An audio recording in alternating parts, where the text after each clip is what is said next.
Sering orang mengatakan ini adalah kebenaran Alkitab. Ini adalah kebenaran firman Tuhan yang tidak bisa dibantah. Hal ini menjadi sebuah otoritas. Dan sering juga orang-orang bungkam karena kalimat itu atau argumen itu. Kita bisa melihat firman Tuhan itu sangat kaya, sangat kaya. Kita bisa bayangkan ada seorang janda dan dia belum punya anak, dalam hal ini anak laki-laki. Karena itu adik iparnya harus menikahi dia, membuahi dia, dan melahirkan seorang anak laki-laki baginya, tetapi atas nama abangnya. Mungkin bagi sebagian orang tidak dapat diterima. Tetapi pada masa itu adalah adat Israel. Terdapat dalam Ulangan 25. Dan itu dilakukan oleh Tamar. Itu juga dilakukan oleh Rut dengan Boas. Tetapi sekarang kita tidak melakukannya lagi. Meskipun dahulu sangat kuat. Dahulu juga orang menganggap sunat itu sangat sakral. Tidak boleh tidak dilanggar. Tetapi Rasul Paulus mengatakan orang Kristen adalah orang yang disunat hatinya. Sehingga penafsiran baru diberikan. Sunat bukan ditiadakan, tetapi pemahaman baru diberikan.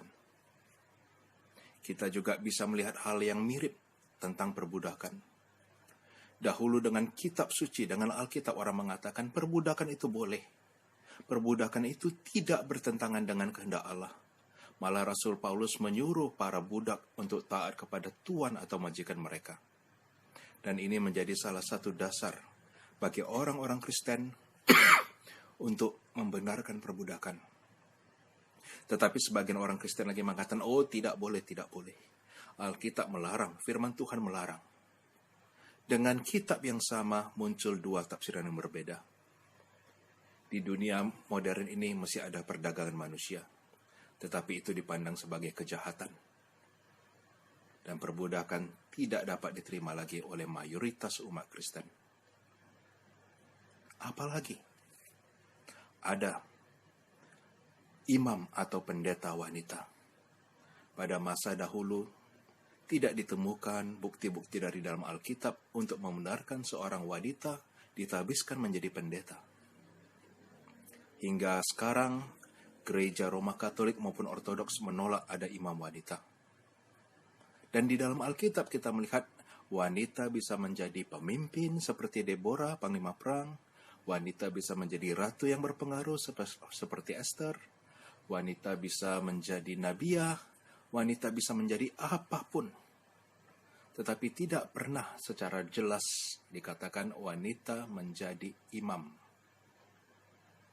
Disebut tentang imam-imam wanita biasa dalam pengertian negatif. Atau kata lain sundal bakti. Dan namun penafsiran terhadap Alkitab yang satu, Alkitab yang sama berubah. Dan kita bisa menerima kehadiran wanita sebagai imam, sebagai pendeta saat ini.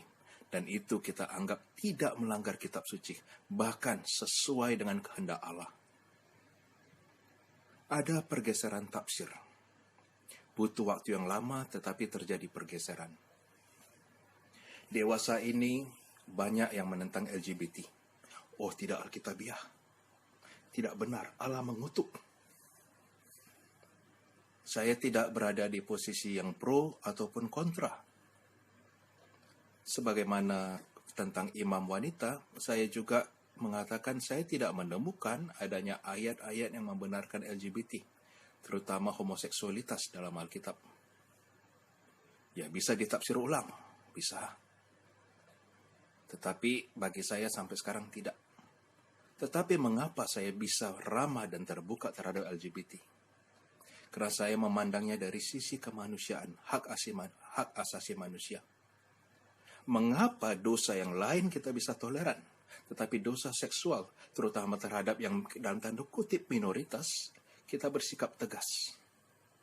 Seolah-olah kita begitu berani, seolah-olah kita begitu teguh membela kebenaran firman Tuhan.